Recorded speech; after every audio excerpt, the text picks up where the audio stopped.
The latest issue regarding the Ashley Madison hack has to do with cases of extortion and allegedly cases of suicide as a result of people being outed. Now, let's start off with the extortion claims. There's one email provider known as VF Email.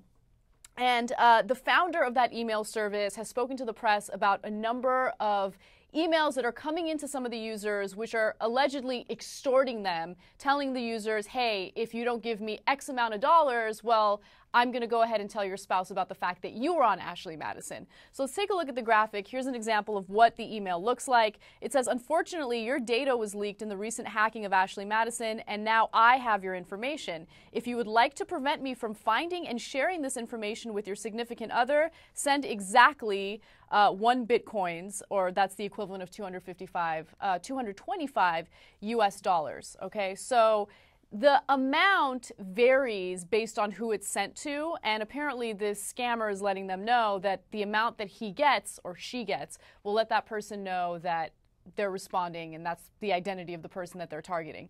It's all really messed up, and the thing is, of course all these scams are going to happen. Of course people are going to be extorted, and it goes beyond significant others finding out about it because financial information was also stolen and hacked. Yeah. So first of all, how do we even know that the hackers aren't the ones who wanted the financial gain in the first place? True.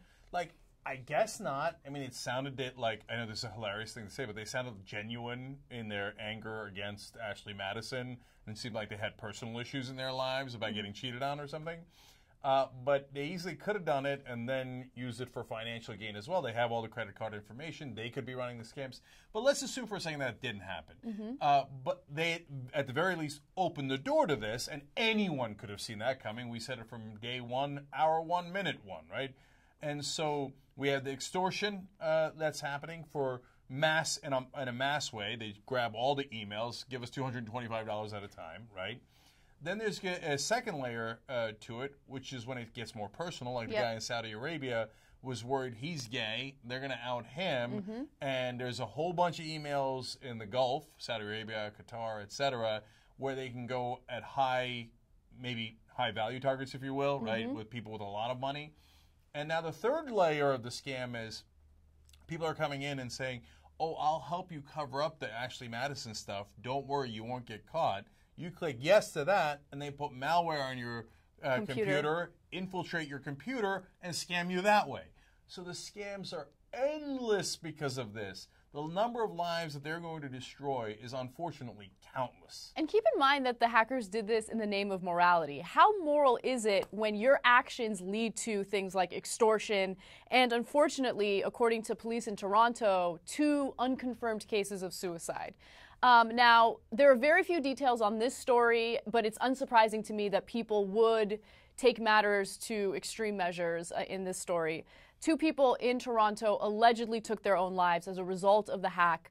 The police officials haven't released many details, but they're saying that, it's being investigated, it's unconfirmed, which I don't really know what it means to be unconfirmed, to be honest. Well, you're the cops, why don't you confirm it? Exactly, but the police themselves are reporting this to individuals. So this is having huge repercussions, lots of consequences, and I don't know how anyone can walk around pretending like they're moral, knowing that their actions have led to things like this. Yeah, so we're a little skeptical about the Toronto suicides just because the parent company for Ashley Madison is based in Toronto. The Toronto cops are heavily involved in the case, and they're the ones that come out with 2 unconfirmed suicides when no one else has reported any suicides anywhere, right? So you get why we have a little bit of skepticism about that. But overall, are you surprised? No, I mean, if you told me there was 2 suicides per city, I mean, millions of names are out there now, right? I wouldn't be surprised at suicides related to Ashley Madison. It's just a little convenient in the context of the Toronto investigations. But having said that, will people take their lives over it? I would be shocked if they didn't. I mean, people's lives are being ruined. So yeah, I mean, their family's going to find out. Their kids are going to find out about it. And you don't know their situation. Now there's stories, out there that people are reporting about, men and women who were in dire straits in their marriage. But now their whole family could find out, and God knows what results that leads to. The extortion is only the tip of the iceberg. Exactly.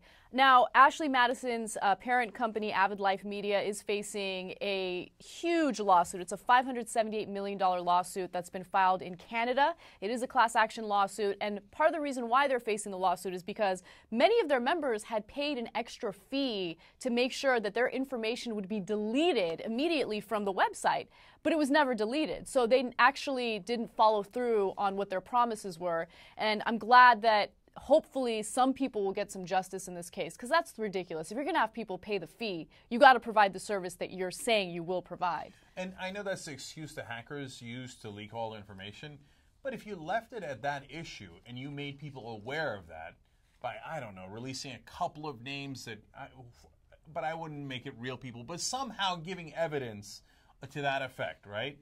Well, then we're on your side. Then we'd say, oh my God, Ashley Madison, I can't believe they did that. They said they deleted and they got money for saying they deleted and they didn't delete it. And they would have gotten sued just the same, right? And they probably would have been run out of business based on the lawsuit and the amount of money they're going to pay. But instead, you screwed it all up by releasing everybody's names. And you didn't do it just because Ashley Madison was making the wrong business decision there. Everybody would have backed you on that. You did it because you were bitter. Exactly. Okay, and you didn't mind judging everyone else's life when you didn't know its details at all.